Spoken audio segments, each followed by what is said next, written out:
Okay, so hey everyone, welcome to all of you to my channel Imam D classes. This video will be for become sixth semester NEP. Subject is accounting for service sector. ಅದರೊಳಗ case study questions ಯಾವ type ಕೊಡಬಹುದು. First of all ನಾ clear ಮಾಡ್ತೀನಿ. First of all I am clearing that these questions are based on just analyzing purpose. Confirmation ಇಲ್ಲ, not sure. May be ಕೇಳಬಹುದು, accounting for hotels ಕೇಳಬಹುದು, check in checkout, ಇಲ್ಲಾಂದರೆ disposal of surplus ಕೇಳಬಹುದು, ಇಲ್ಲಾಂದರೆ revenue account, marine fire insurance, insurance account, life insurance account revenue account ಕೇಳಬಹುದು, ಇಲ್ಲಾಂದರೆ general insurance revenue account ಕೇಳಬಹುದು. Okay, as per analysing. I am not sure, but this question ಕೇಳಬಹುದು. Okay, this question will be ask may be, but my point of view confirmation ಇಲ್ಲ. Okay, ಇದು question केळಬಹುದು. ये question शायद पूछता, क्योंकि interesting question है केस स्टडी के लिए, मे भी पूछ सकता ये वाला question number. Okay, first question. Okay, so start. May be not confirm. Okay, so case study question. The following balances are extracted from the books of Maltesh Insurance Company Limited as on 31/3/2024. Particulars: fire rupees, marine rupees or marine rupees. Net premium earned 4,27,500, 1,40,000. Claims paid net 82,000, 88,000. Commission 40,000, 20,000. Operating expenses 60,000, 45,000. Profit on sale of investments 2,000, 5,000. Outstanding operating expenses on 31/3/2024. Fire rupees 10,000, marine rupees 5,000. Question: you are required to prepare revenue account. ಏನು ಮಾಡಬೇಕಂತ? Prepare revenue account prepare ಮಾಡಬೇಕಂತ. B form B revenue account for the year ended 31st March 2024. ಕರೆಕ್ಟಾ? And answer the following. Okay, first question: comment on operating profit or loss of fire and marine insurance. ಕರೆಕ್ಟಾ? Marine ಅಂತ ಹೇಳ್ರಿ, ಇಲ್ಲಾಂದ್ರೆ marine ಅಂತ ಹೇಳ್ರಿ. How do you treat outstanding expenses? Okay, from the point of view of mine, this question will be asked as per my analyzing, but I am not sure. Okay, confirmation question ಇಲ್ಲ, but interesting question ಐತಿ. interesting question है, may be ask or maybe not be. Okay, so this question is interesting, so start ಮಾಡೋಣ. So form BRA means Form B revenue account. Form B revenue account. Company which Maltesh Insurance Company Limited. So Maltesh Insurance Company Limited. Revenue account for the year ending 31st March 2024. Correct?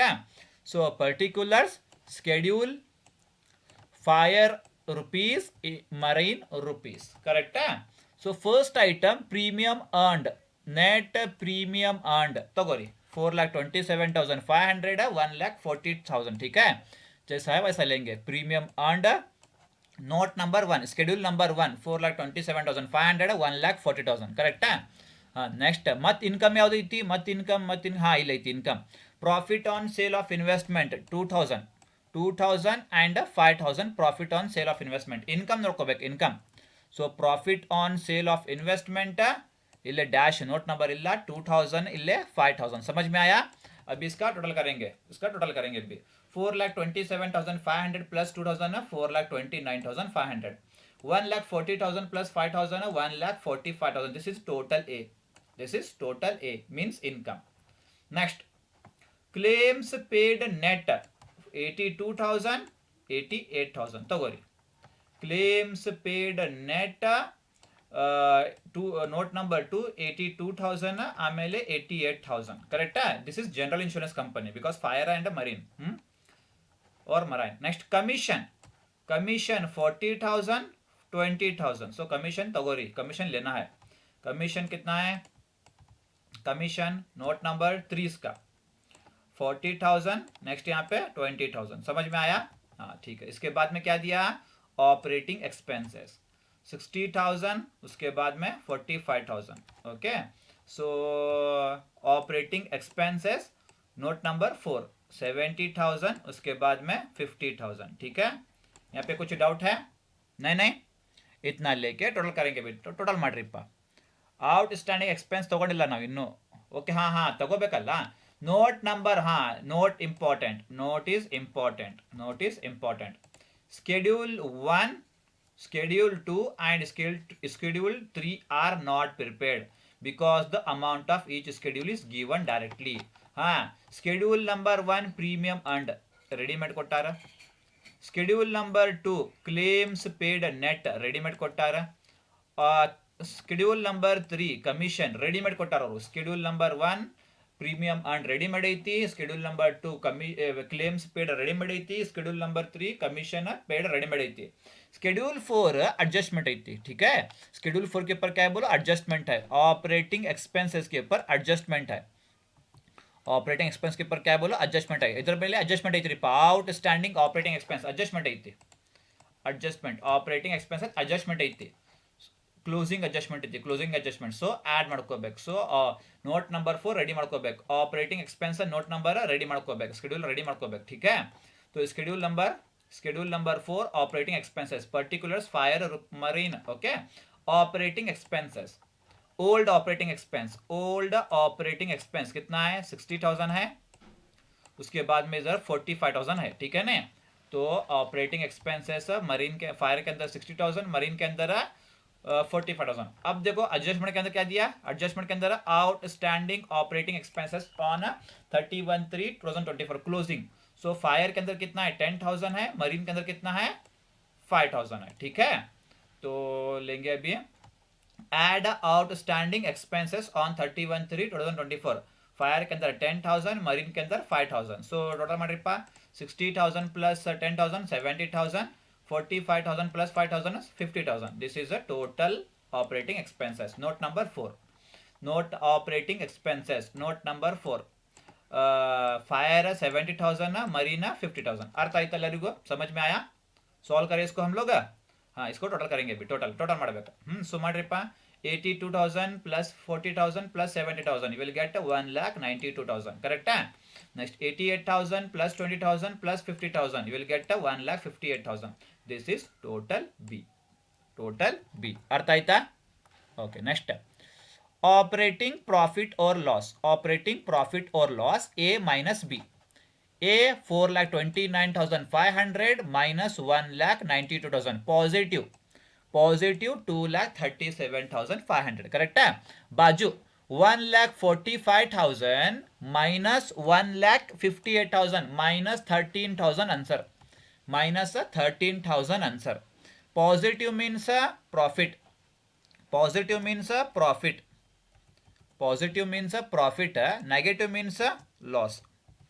Negative means loss. Positive profit, negative loss. अर्थ आयता? समझ में आया? Negative means loss. Hope you guys understood. खत्म हो गया ये? इसका समझ में आया नहीं तुम्हारे को? सभी को समझ में आया? ठीक है. इतना होने के बाद में case study analysis. Entry case study analysis. So first case study comment on operating profit और loss of fire and marine insurance. Profit और लॉस ಎಷ್ಟಾಗಿತ್ತು ಇದು ಹೇಳಬೇಕಂತ. कितना बोलना कहते. So operating profit in case of fire insurance business. Fire insurance business ಎಷ್ಟೈತಿ profit? Fire insurance business profit ಐತಿ. ಆಪರೇಟಿಂಗ್ ಪ್ರಾಫಿಟ್, ಹಾ ಫೈರ್ ಇನ್ಶೂರೆನ್ಸ್ ಬಿಸ್ನೆಸ್ ಒಳಗೆ ಪ್ರಾಫಿಟ್ ಐತಿ. ಫೈರ್ ಇನ್ಶೂರೆನ್ಸ್ ಬಿಸ್ನೆಸ್ ಇದು ಏನ್ರಿ? ಪ್ರಾಫಿಟ್ ಐತಿ. ಪ್ರಾಫಿಟ್ ಕರೆಕ್ಟಾ? Fire insurance business profit. Okay, wear as marine insurance business ಏನೈತಿ? ಲಾಸ್ ಐತಿ.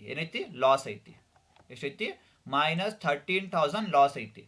-13,000 loss. Operating loss of rupees 13,000.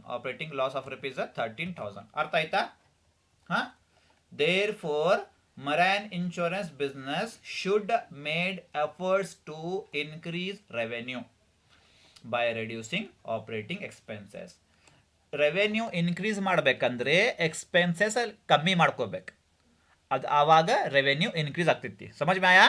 इसीलिए क्या करना, मरीन इंश्योरेंस को प्रॉफिट लाने का है, मरीन इंश्योरेंस बिजनेस को प्रॉफिट लाने का है, तो क्या करना बोलो, एक्सपेंसेस को कम करना, एक्सपेंसेस कमी ಮಾಡ್ಕೋಬೇಕು, रेवेन्यू ಜಾಸ್ತಿ ಮಾಡ್ಕೋಬೇಕು। समझ में आया नहीं? रेवेन्यू जास्ती करना, एक्सपेंसेस कम करना, वो तुम्हारा सजेशन देना उसको। हाँ, फर्स्ट में समझ में आया? हाँ, नेक्स्ट।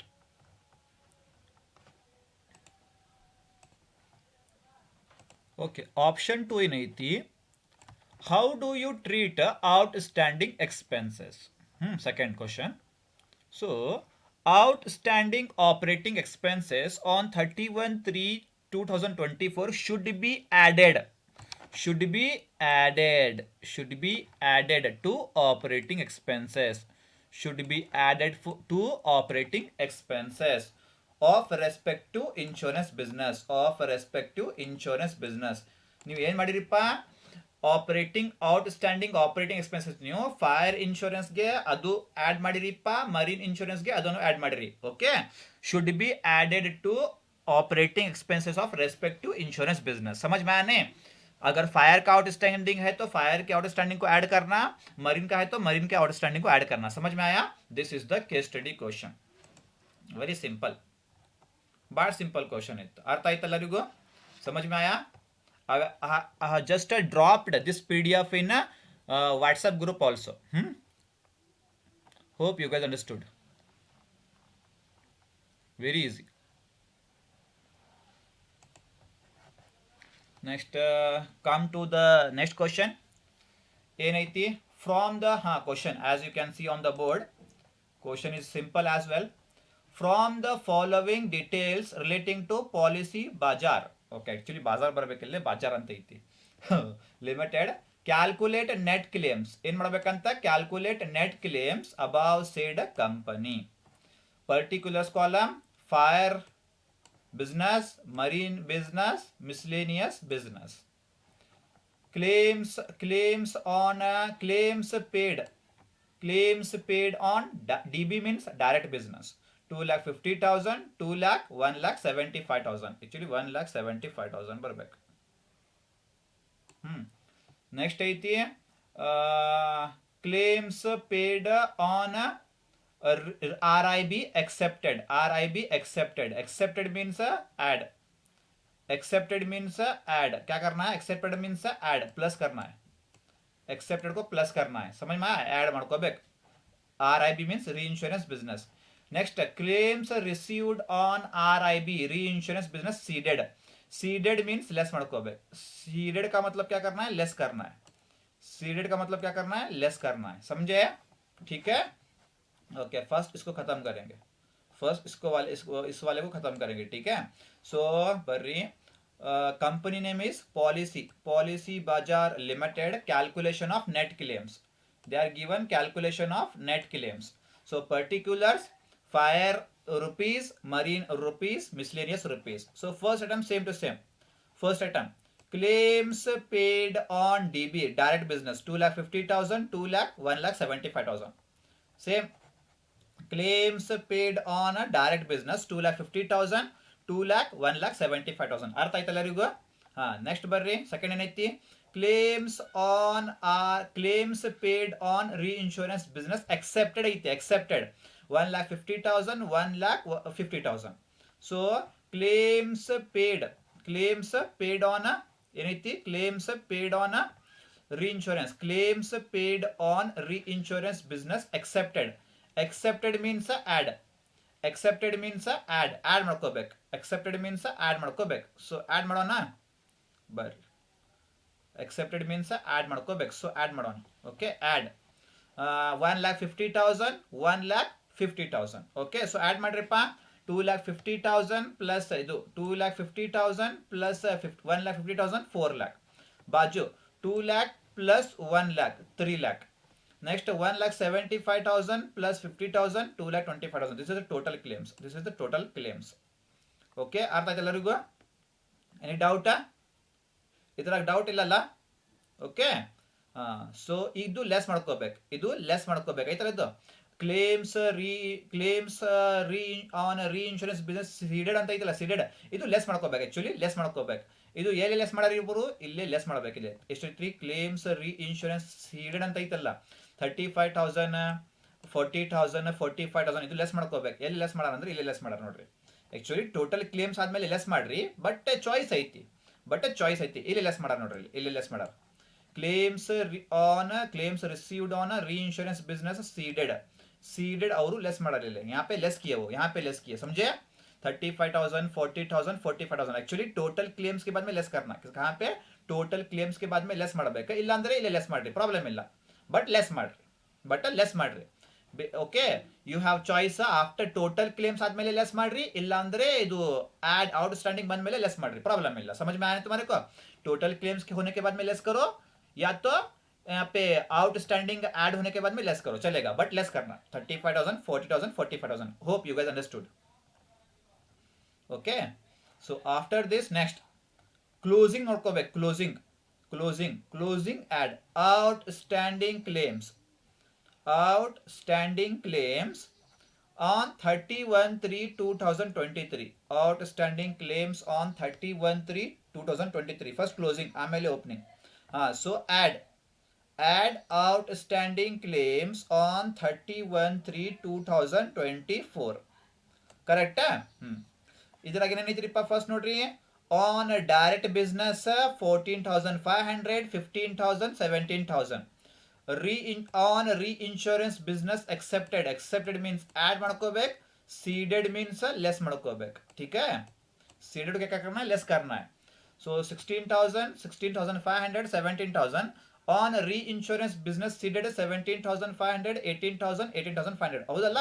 ಸೊ ತಗೋರಿ, ಆನ್ ಡೈರೆಕ್ಟ್ ಬಿಸ್ನೆಸ್ ತಗೋರಿ, ಐತಿ 14,500 15,000 17,000. ಆನ್ ರೀಇನ್ಶೂರೆನ್ಸ್ ಬಿಸ್ನೆಸ್ ಎಕ್ಸೆಪ್ಟೆಡ್ 16,000 16,500 ಆಮೇಲೆ 70,000. ಲೆಸ್ ಐತಿ ನೋಡ್ರಿ, ಆನ್ ಲೆಸ್ ಐತಿ. On reinsurance business ceded 17,500 bracket 18,000 bracket 18,500 bracket, because minus ಮಾಡ್ಕೋಬೇಕಲ್ಲ. ಸೊ ತಗೋರಿಪ್ಪ, 14,500 ಪ್ಲಸ್ 16,000 ಮೈನಸ್ 17,500 13,000 ಬಂತು. ನೆಕ್ಸ್ಟ್ 15,000 ಪ್ಲಸ್ 16,500 ಮೈನಸ್ 18,000 13,500 ಬಂತು. ನೆಕ್ಸ್ಟ್ 17,000 ಪ್ಲಸ್ 17,000 ಮೈನಸ್ 18,500 15,500 ಬಂತು. This is a net closing right, closing. So net closing outstanding claims. ಅರ್ಥ ಆಯ್ತಾ? ಈಗ total ಮಾಡ್ರಿ. First one is ಐತಲ್ಲ ಟೋಟಲ್ ಕ್ಲೇಮ್ಸ್ ಪ್ಲಸ್ ಇದು ಟೋಟಲ್ ಪ್ಲಸ್ ಇದು ಪ್ಲಸ್ ಮಾಡ್ಕೋಬೇಕು. ಓಕೆ ಮಾಡ್ರಿಪ್ಪ. ಟೋಟಲ್ ಕ್ಲೇಮ್ಸ್ ಎಷ್ಟೈತಿ, 4 lakh ಪ್ಲಸ್ ಇದು ಎಷ್ಟೈತಿ, 13,000. 4 lakh plus 13,000 4 lakh 13,000. 4 lakh plus 13,000 4 lakh 13,000. Next ಐತಿ 3 lakh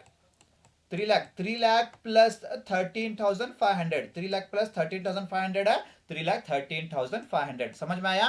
ठीक है. इसके बाद में लास्ट का क्या है, 2,25,000 प्लस 15,500 कितना आएगा, 2,40,500. समझ में आया तुम्हारे को? सभी को समझ में आया? ओके. हाँ, सो आफ्टर दिस नेक्स्ट ಅದು ಐತಲ್ಲ ಇದು ಕ್ಲೋಸಿಂಗ್, ಇದು ಏನದು ಸೀಡೆಡ್ ಇದು ಐತಲ್ಲ, ಅದು ಮೈನಸ್ ಮಾಡ್ಕೋಬೇಕಂತ. ಇದು ಮೈನಸ್ ಅಲ್ಲೇ ಮಾಡಿರಪ್ಪ ನೀವು. ಬೇಕಂದ್ರೆ ಟೋಟಲ್ ಕ್ಲೇಮ್ಸ್ ಆದ್ಮೇಲೆ ಲೆಸ್ ಮಾಡ್ರಿ, ಇಲ್ಲಾಂದ್ರೆ ಆಮೇಲೆ ಮೈನಸ್ ಮಾಡ್ರಿಪ್ಪ. ಬಟ್ ಇಲ್ಲಿ ಏನು ಮಾಡ್ಯಾರ ಅವರು, ಇಲ್ಲೇ ಲೆಸ್ ಮಾಡ್ಯಾರ ಅವರು ಕ್ಲೇಮ್ಸ್ ಅಂತ. Okay, doubt? ಇಲ್ಲಿ ಲೆಸ್ ಮಾಡಿಬಿಟ್ಟಾರ. -35 -40 -45,000 ಇಲ್ಲಿ ಲೆಸ್ ಮಾಡ್ಯಾರ. ಕರೆಕ್ಟಾ? ಸರಿ. ನೆಕ್ಸ್ಟ್ ನೋಡ್ರಿ, ಇಲ್ಲಿ add outstanding claims, closing claims add ಮಾಡ್ಕೋಬೇಕು, ಓಪನಿಂಗ್ ಕ್ಲೇಮ್ಸ್ ಲೆಸ್ ಮಾಡ್ಕೋಬೇಕು. Less outstanding claims on 1/4/2023. 1/4/2023 claims ಏನಮ್ಮ ಲೆಸ್ ಮಾಡ್ಕೋಬೇಕು. ಇಲ್ಲಿ closing claims closing outstanding claims add ಮಾಡ್ಕೋಬೇಕು, ओपनिंग आउटस्टैंडिंग क्लेम्स लेस ಮಾಡ್ಕೋಬೇಕು. ओपनिंग आउटस्टैंडिंग क्लेम्स क्या करना है, लेस करना है. ठीक है, तो देखेंगे ओपनिंग किधर है. हाँ, ओपनिंग इधर है. ओके, ओपनिंग इधर है. Opening claims, outstanding claims on 1/4/2023. 1/4/2023 is opening claims. On direct business, on reinsurance business accepted add ಮಾಡ್ಕೋಬೇಕು. क्या करना है? ऐड करना है दोनों को. 10,000 11,500 10,500 12,000 11,000 12,500. ಓಕೆ, ಆ್ಯಡ್ ಮಾಡ್ಕೋಬೇಕು. ಸೊ ಬರ್ರಿಪ್ಪ. ಐತಲ್ಲ ಅಲ್ಲೇ? ಐತಲ್ಲ, ಎರಡು ಐತಲ್ಲ ಅಲ್ಲೇ? ತಗೋರಿಪ್ಪ. ಆನ್ ಡೈರೆಕ್ಟ್ ಬಿಸ್ನೆಸ್ 10,000 ಆಮೇಲೆ 11,500 10,500 12,000 11,000 12,500. ಕರೆಕ್ಟಾ? ಆಯ್ತಾ? ಲೆಸ್ ರೀಇನ್ಶೂರೆನ್ಸ್ ಬಿಸ್ನೆಸ್ ಸೀಡೆಡ್ ಐತಲ್ಲ ಅಲ್ಲೇ? ಐತಿ? ನೋಡ್ರಿ ಇಲ್ಲಿ. ಆನ್ ರೀಇನ್ಶೂರೆನ್ಸ್ ಬಿಸ್ನೆಸ್ ಸೀಡೆಡ್ ಐತಿ. ಆನ್ ರೀಇನ್ಶೂರೆನ್ಸ್ ಬಿಸ್ನೆಸ್ ಸೀಡೆಡ್ ಅಂತ ಐತಿ. ಸೀಡೆಡ್ ಮೀನ್ಸ್ ಲೆಸ್ ಮಾಡ್ಕೋಬೇಕು. ಲೆಸ್ 13,000 13,500 14,000. क्या करना है? इसको लेस करना है. समझ में आया? इसको लेस करना है. ठीक है, करेंगे. देखो यहाँ पे, कहाँ पे है? यहाँ पे. लेस ऑन री इंश्योरेंस बिजनेस सीडेड 13,000 ब्रैकेट में लिखो, 13,500 ब्रैकेट में, 14,000 ब्रैकेट में. ठीक है, करेंगे अभी इसको सॉल्व करेंगे अभी. 10,000 प्लस 11,500 माइनस 13,000 कितना आएगा? 8,500. अर्थ आಯ್ತಾ? ನೆಕ್ಸ್ಟ್ ಇದು ಮಾಡ್ರಿಪ್ಪ. 10,000 ಪ್ಲಸ್ 12,000 ಮೈನಸ್ 13,500 ಎಷ್ಟು ಬರ್ತೈತಿ? 9,000 ಬರ್ತೈತಿ. ಕರೆಕ್ಟಾ? ನೆಕ್ಸ್ಟ್ 11,000 ಪ್ಲಸ್ 12,500 ಮೈನಸ್ 14,000 9,500 ಬಂತು. ಕರೆಕ್ಟಾ? ಓಕೆಪ್ಪ. ಈಗ ಏನು ಮಾಡ್ರಿಪ್ಪ, ಇದು ಏನ್ರಿ? ನೆಟ್. ಇದು ಓಪನಿಂಗ್ ಅಲ್ಲ, ಇದು ಓಪನಿಂಗ್ ಇದು. So net opening outstanding claims. Net opening outstanding claims. ಅರ್ಥ ಆಯ್ತಾ? ಇದು ನೆಟ್ ಓಪನಿಂಗ್ ಔಟ್ಸ್ಟ್ಯಾಂಡಿಂಗ್ ಕ್ಲೇಮ್ಸ್. ಈಗ ಏನು ಮಾಡ್ರಿಪ್ಪ, ಮ್ಯಾಲೆ ಟೋಟಲ್ ಎಷ್ಟು ಐತಿ? ಮ್ಯಾಲೆ ಟೋಟಲ್ ಎಷ್ಟೈತಿ? 4,13,000 ಮೈನಸ್ 8,000. 4,13,000 ಮೈನಸ್ 8,500. ಓಕೆ, ಸಾಲ್ವ್ ಮಾಡಿದ್ದು ನೋಡೋಣ್ರಿ. ಸಾರಿ ಇದು ತಡಿ, ವೇಟ್ ಅ ಮಿನಿಟ್. ನೋಡ್ರಿ, 4,13,000 ಮೈನಸ್ 45,000. 4,13,000 minus 35,000 minus 8,500. ಈ ಮೂರು ಐತಿ ನೋಡ್ರಿ. 4,13,000 minus 35,000 minus 8,500 will get 3,69,500. Next same ಬಾಜು ಕಾಲಮ್. 3,13,500 ಮೈನಸ್ 40,000 ಮೈನಸ್ 9,000 ಎಷ್ಟು ಬರ್ತೈತಿ? 2,64,500. ನೆಕ್ಸ್ಟ್ ಬಾಜು column miscellaneous. 2,40,500 minus 45,000 minus 9,500 you will get 1,86,000. 1,86,000. अर्थ आयता ಎಲ್ಲರಿಗೂ? समझ में आया? This is claims insured. This is claims insured. Claims insured. समझ में आया? ओके. नेक्स्ट ऐत नोड़ी ले, ಎಲ್ಲ ಮುಗಿತಲ್ಲ. सीडेड एक्सेप्टेड ಎಲ್ಲ ಮುಗಿತಲ್ಲ. सभी खत्म हो गया. अभी बचा देखो 2 आइटम बचा. 2 आइटम बचा अभी. कौन सा? ये वाला दिख रहा आपको? Surveyors expenses 30,000 47,000 69,000. Legal cost 6,500 9,500 13,800. ಇದು ಎರಡು ಎಕ್ಸ್ಪೆನ್ಸ್ ಆಡ್ ಮಾಡ್ಕೋಬೇಕು. ಎಕ್ಸ್ಪೆನ್ಸ್ ಮೀನ್ಸ್ ಆಡ್ ಮಾಡ್ಕೋಬೇಕು. Add surveyors expenses, legal cost expenses add ಮಾಡ್ಕೋಬೇಕು. ಇದೆಲ್ಲ ಆಡ್ ಮಾಡ್ರಿ. 3,69,500 ಪ್ಲಸ್ 30,000 ಪ್ಲಸ್ 6,000 4,06,000. बाजू 2,64,000 प्लस 47,000 प्लस 9,500 3,21,000. बाजू 1,86,000 plus 69,000 plus 13,800 2,68,000. This is net claims. ಇದು ಇಲ್ಲ, ಇದು ಬರಂಗಿಲ್ಲ. नेट क्लेम्स अर्थ आयता? This is net claims. समझ में आया? अभी schedule number 4 summary of net claims. ಇಲ್ಲ ಬೇಡ, ಇಲ್ಲ ಅಂದ್ರೆ ಬಿಡ್ರಿ, ಬೇಡ. ಜಸ್ಟ್ ಏನ್ ಬರೀರಿಪ್ಪ, just summary of net claims. Business amount. First fire business net claims 4,06,000. Next marine business 3,21,000. Next miscellaneous business 2,68,800. Total is 9,95,800. This is the total net claims. Artha aita? This is the question and solution. Hope you guys understood. Already PDF provide madini WhatsApp group alle. So hope you guys understood. Just format base ಮೇಲೆ ಐತಿ, format base ಮೇಲೆ. Okay, So after this, next question, I think last question. ನೋಡೋಣ ಏನೈತಿ. Case study type question. From the following, from the figures extracted from the books of Acko life insurance base ಮೇಲೆ company as on 31/3/2024 prepare revenue account ready ಮಾಡಬೇಕಂತ. ಏನು ready ಮಾಡಬೇಕಂತ? Revenue account ready ಮಾಡಬೇಕಂತ. So ಬರ್ರಿಪ್ಪ, revenue account ready ಮಾಡಬೇಕಲ್ಲ. So Acko life insurance limited revenue account vertical form for the year ended 31st March 2024. Particulars rupees. First item ಬರ್ತೈತಿ income, second item ಬರ್ತೈತಿ expenses. ಕರೆಕ್ಟಾ? ಇಲ್ಲಿ ನೋಟ್ ಅಂತ ಬರಿಬೇಕು ನೀವು. ನೋಟ್ ಅಂತ ಹಾಕಿ ಬರಿಬೇಕು ನೀವು. ಇಲ್ಲಿ ನೋಟ್ ನಾ ಬರ್ದಿಲ್ಲ, ಬಟ್ ನೀವು ಬರಿಬೇಕು ನೋಟ್. ओके, नोट बरीबेक न्यू. ओके, नोट आपको लिखना है. मैं नोट नहीं लिखा, बट आप लिखना है क्योंकि सोल्यूशन में वैसा है इसलिए. So first item premium. Premium net 13,80,000. Premium income part. Premium income part. सो प्रीमियम नेट 13,80,000. करेक्ट है? सरी. नेक्स्ट ಏನೈತಿ? ಹಾ, interest, dividend and rents 7,50,000. It is also income part.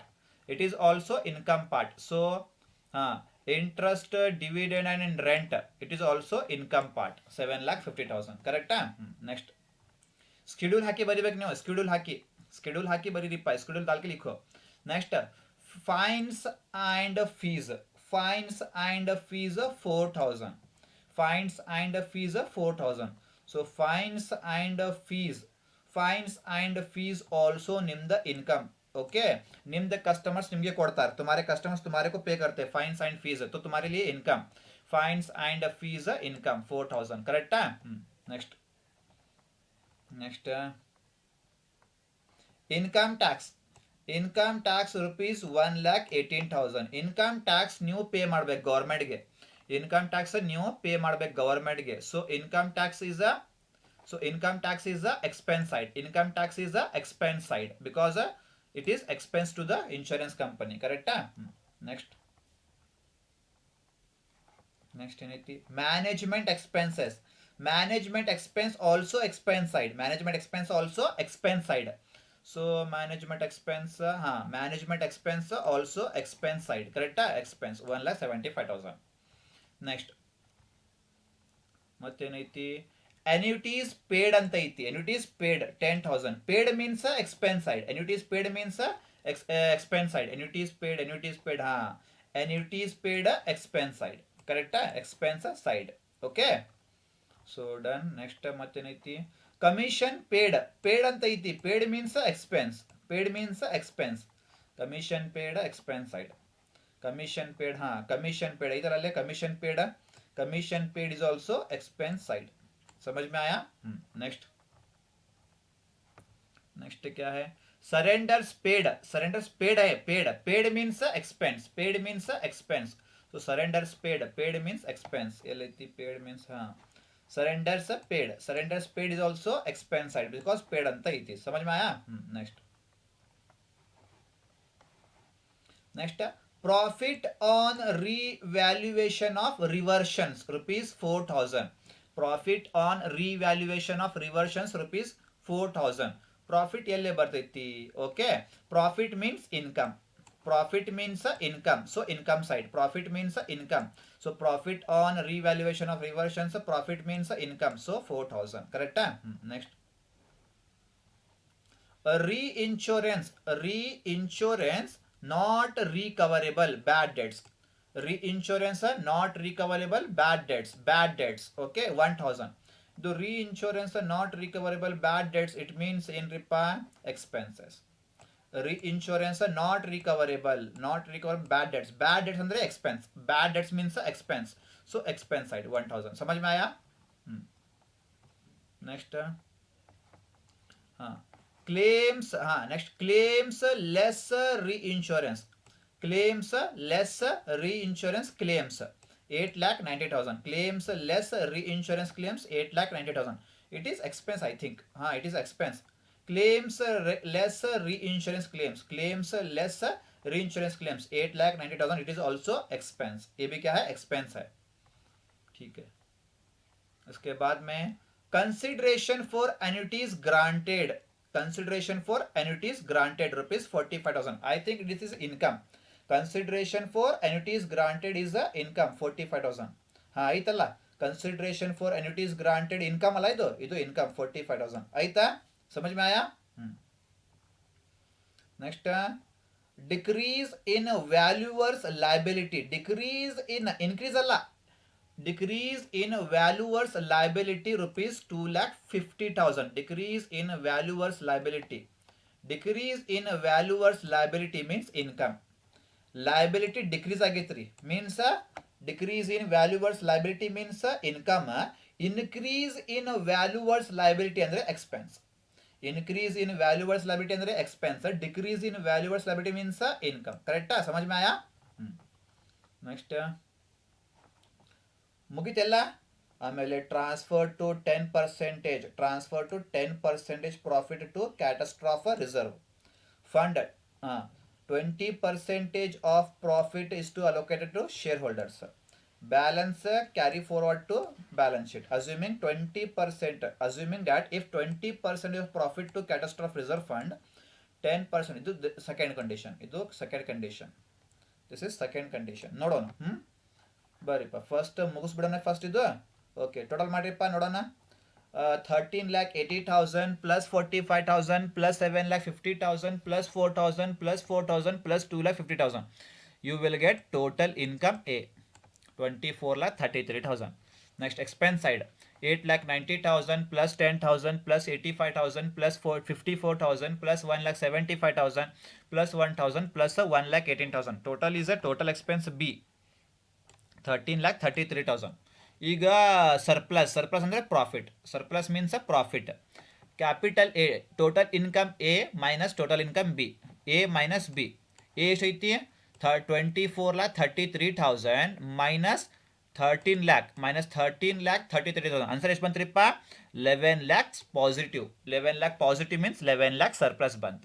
Surplus transfer to appropriation account. Okay, surplus बनता, surplus profit मिला. ठीक है, अभी क्या करेंगे next, profit appropriation account. Continue continue format. और ಕೇಳ್ತಾರ ಫಸ್ಟ್ ಕಂಡೀಷನ್ ಏನು ಕೇಳ್ತಾರ? 10% profit to catastrophe reserve fund, 20% profit to share holders fund. First condition. This is first condition. This is second condition. First condition 10% profit to catastrophe reserve fund को transfer करना कहते हैं, 20% fund किसे transfer करना कहते हैं? शेयर होल्डर्स को. ठीक है, करेंगे 10% profit transfer to catastrophe reserve fund, 20% profit to share holders fund. Correct है? करेक्ट है नहीं है? करेक्ट ಐತಿ? ಕರೆಕ್ಟ್ ಐತಲ್ಲ ಇದು? Okay. Particulars rupees. First surplus. Surplus as given. Surplus from revenue account ಎಷ್ಟೈತಿ? 11 lakh ಐತಿ. ಎಷ್ಟೈತಿ? 11 lakh ಐತಿ. ಸೊ 11 lakh ಲೆಸ್ ಏನು ಮಾಡ್ಬೇಕು? ಲೆಸ್ ಮಾಡ್ಕೋಬೇಕು. Less first transfer to catastrophe reserve fund. Transfer to catastrophe reserve fund. हाँ, ಎಷ್ಟು ಪರ್ಸೆಂಟ್? 10%. है नहीं? 10% है नहीं. सो 11 lakh का 11 lakh इंटू 10%, 1,10,000. 1,10,000. ನೆಕ್ಸ್ಟ್ ಮತ್ ಅಗೇನ್ ಲೆಸ್. ಮತ್ತ ಲೆಸ್ ಎಷ್ಟು? 20% to share holders. So share holders share 20%. Share holders share 20%. So 11 lakh into 20%, 2,20,000. ಮುಗಿತಾ? ಮಾಡ್ರಿಪ್ಪ. 11 lakh माइनस 1,10,000 माइनस 2,20,000. कितना मिला balance? Balance is 7,70,000. This is balance carry forward. This is balance carried forward. अर्थ आई तलरुगो? This is balance carried forward. समझ में आया? Any doubt? किसी को कुछ डाउट है? इजी था नहीं? बहुत इजी था नहीं? बहुत इजी है. हाँ, second condition. Second condition as per case study, 20% transfer to catastrophe reserve, 10% transfer to share holders. 20% catastrophe reserve, 10% share holders. Okay, सब second condition. Second condition case 1 ಮುಗಿತು ನಮ್ದು. ಕೇಸ್ 1 ಆಲ್ರೆಡಿ ಮುಗೀತು. ಇಲ್ಲೈತಲ್ಲ, ಕೇಸ್ 1 ಆಲ್ರೆಡಿ ಮುಗೀತು ನಮ್ದು. Case 1 already ಮುಗೀತು ನಮ್ದು. Case 1 10% to catastrophe reserve, 20% to share holders fund. Already profit ಎಷ್ಟಿತ್ತು ನಮ್ಮ ಕಡೆ? 11 lakh ಇತ್ತ. ಲೆಸ್ 10% ಕ್ಯಾಟಸ್ಟ್ರಾಫ್ ರಿಸರ್ವ್, ಆಮೇಲೆ 20% ಇದು share holders fund. So profit available 7 lakh. Balance carry forward 7,70,000. ಇದು ಸೇಮ್ ಫಸ್ಟ್ ಕಂಡೀಷನ್ ಮುಗೀತು. Second condition, second case number 2, 20% catastrophe reserve fund ಅಂತ, 10% share holders ಅಂತ. क्या बोला? 20% किसको ट्रांसफर करना करते हैं? कैटास्ट्रॉफ रिजर्व फंड को ट्रांसफर करना करते हैं. 10% किसको ट्रांसफर करना करते हैं? शेयर होल्डर्स को. ठीक है, सेकंड कंडीशन ये. तो same profit available same 11 lakh, surplus profit available same 11 lakh. So less transfer to catastrophe reserve fund ಎಷ್ಟು? 20%. कितना? 20%. So 11 lakh into 20% 2,20,000 less share holders fund transfer to share holders share ಎಷ್ಟು percent? 10%. So 10% of 11 lakh into 10% 1,10,000. So 11 lakh minus 2,20,000 minus 1,10,000, 7,70,000 transfer to balance carried forward. अर्थ आಯ್ತಾ? समझ में आया सभी को? अर्थ ಆಯ್ತಾ ಎಲ್ಲರಿಗೂ? First case study, second case study. Okay, hope you guys understood. Very easy question, ಭಾಳ ಈಸಿ ಕ್ವಶನ್ ಇದು, ಭಾಳ ಈಸಿ ಕ್ವಶನ್. ಸಮಜ್ ಮಾಯಾ? ಇದು ಬೇಕಂದ್ರೆ ಮಾಡಕ್ಕೆ ಹೋಗ್ಬೇಡ್ರಿ. ಇದು ಡಬಲ್ ರಿಪೀಟ್ ಆಗ್ತೈತಿ, ಮತ್ತೆ ಡಬಲ್ ರಿಪೀಟ್ ಆಗ್ತೈತಿ. ಇದು ಬೇಡ ರಿಪೀಟ್ ಆಗ್ತೈತಿ. डबल ये रिपीट होता, डबल मत करने जाओ. सिर्फ केस 1 करो एंड केस 2 करो. Case 1 and case 2. Hope you guys understood. Next, comment on treatment of appropriation. Transfer to catastrophe reserve fund in appropriation of profit and is not charged to revenue account. revenue account ಒಳಗೆ ಬರಂಗಿಲ್ಲ because catastrophe reserve fund ಐತಿ. catastrophe reserve fund ಅಂದ್ರೆ revenue account ಒಳಗೆ ಬರಂಗಿಲ್ಲ. revenue account अंदर नहीं आता, appropriation account में आता. समझ में आया? हाँ. Next, amount allocated to shareholders is also appropriation of profit. appropriation means a division. ठीक है. The remaining profit is transferred to balance of profit carried forward. Balance of profit carried forward to the balance sheet. Okay. Therefore, all these items are after arriving at the surplus. First surplus calculate ಮಾಡ್ರಿ revenue account ಒಳಗೆ, ಆಮೇಲೆ ಎಲ್ಲ transfer ಮಾಡ್ರಿ. Okay, ಅರ್ಥ ಆಯ್ತಾ ಎಲ್ಲರಿಗೂ? This is the case study question. Very simple case study question. Very simple, ಭಾಳ easy simple ಇದು ಕೇಸ್ ಸ್ಟಡಿ ಕ್ವಶನ್ ಇದ್ದದ್ದು. ओके, दिस टाइप नु केड़ಬಹುದು क्वेश्चन, दिस टाइप नु केस स्टडी क्वेश्चन केड़ಬಹುದು. ओके, ऐसे क्वेश्चन भी पूछ सकता. बहुत इजी है नहीं? इतना सिंपल इजी क्वेश्चन कौन पूछता? बहुत इजी है, बहुत easy. Okay, hope you guys understood each and every point clearly.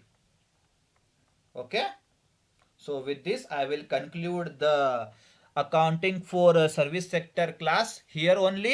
Do practice well and do your best. I have tried my level best to teach you and explain you each and every point clearly. So with this, thank you all of you. Please share this channel link to your friends, classmates and relatives. Thank you all of you.